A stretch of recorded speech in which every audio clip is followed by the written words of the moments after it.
This week we have a huge treat for you with one of the industry's biggest quarter munchers ever made, a true Konami classic, Contra.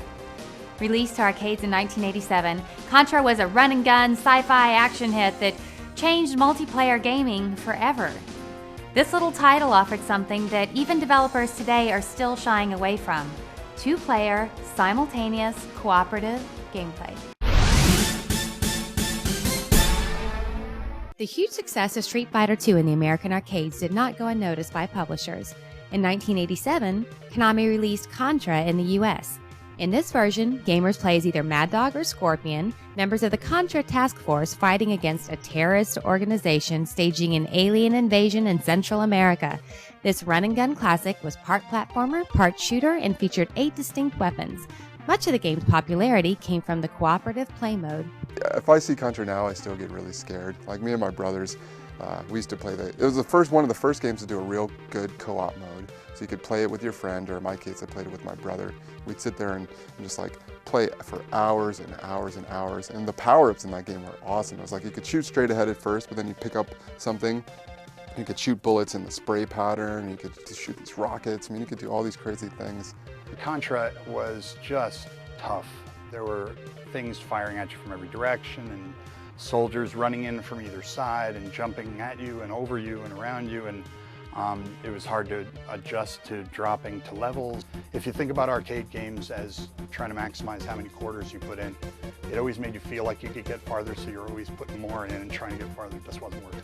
Contra was the game in which people learned the Konami Code, because the Konami Code, when inputted at the Contra screen, appropriately gives you 30 lives when you start the game, and it gives you 30 lives every time you continue the game, meaning that it is actually sort of almost possible to beat Contra. I mean, you can't ever forget that code: up, up, down, down, left, right, BA, start.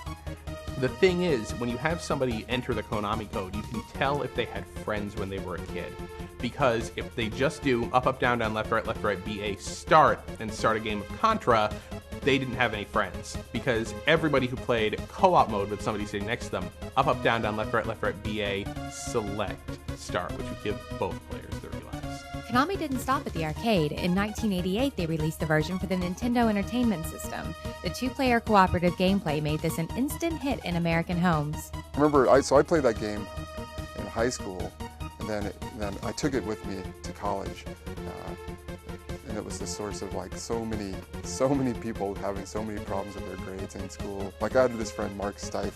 He would come out, he'd paint his face, he'd put these like camouflage Zuba pants on, and this warband that he'd wear, and he had this like fake knife. He's like, "It's Contra time." This guy would sit there in his Zubas and play for like hours and hours, and like they'd have these contests to see who could be the fastest to beat the whole game.